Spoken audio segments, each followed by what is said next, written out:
Every month, our Prism chaplains, a dedicated group of volunteers, spend over 120 hours inside the jails and prisons in Los Angeles County.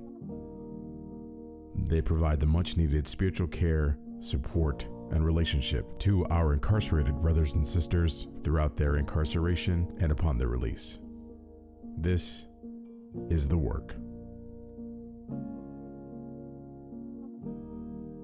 She had this center and prayer class that I used to see, like, everybody go out and sit, and then, like, at the end of the day, like, everybody would hug and then go get hugs and stuff. I'm like, man, I want to hug. Like, I haven't been, I want to hug, right? So I'm like, I want to go. So how I got involved with Prism was when I was in Linwood County, and I remember they had services. There was once, I think it's every, Wednesday or Thursday, they will come with their carts and they will give us books, magazines, pencils, journals. They will like pray with us, and they will remind us every time like that they're there for us. They will always come and show up. And so I went just so I can get a hug. Like, I want a hug, right? But then like I fell in love with center. It was Christian meditation. I'm like, you guys want to go to Christian meditation class? And I'm like, I didn't understand what it was, so I went out there and I felt so peaceful after. Everyone is always eager in their chair just to be called, because I guess they have a roster of who's gonna go be called first, and then that's how they go by. I remember always wanting the oil because it smelled so good, and it reminded me like they might be gone, but they're still with me. Prism became a part of our family in the jail community family. We will talk about like, oh, are you going to a service this time? And we're like, yeah, all right. So we'll all run to the front when they will call for church services, and yeah, if you were lucky to be chosen, you'll go to church. If not, then you'll just hope that, weekday comes and they come. We had a sacred word that we would say. It was usually 2 syllables that would, like, we would say once our thoughts started to drift elsewhere, to recenter them. Like, we didn't not want to have thoughts, but we did want to focus on, like, the light. About, me, I used to, like, envision, like, me sitting quietly next to, like, God, and just like staring like at his light and just feeling like peaceful.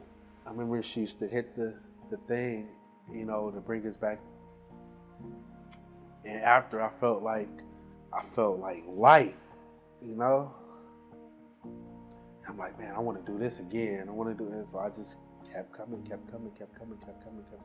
And we're able to talk and pray with them and get a free journal with pencil with pronouns just written on it, and I'm like, okay.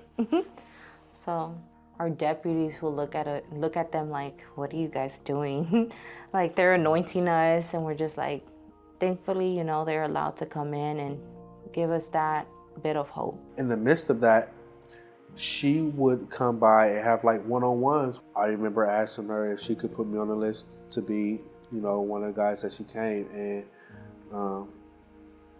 I remember sharing like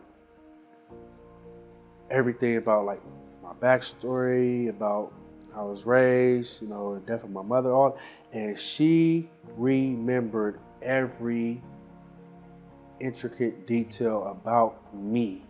I just felt loved. And in that environment, that's what I needed. To the point, like, I look for it every week. Like, I get to see, we get to go to center and prayer, and she will bring us like these handouts for whatever topic we were talking about at the time, and we will read them and stuff like that. I still have the handouts. I wrote namaste on there because you had just taught us what namaste meant, and I wrote it on there.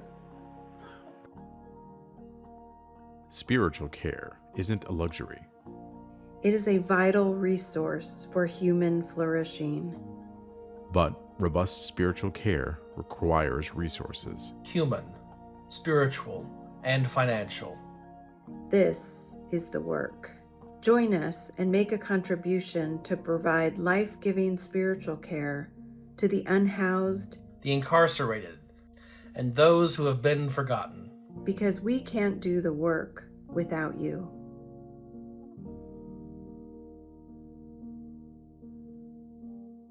Visit us at www.thecflc.org to get training, to volunteer, or to donate.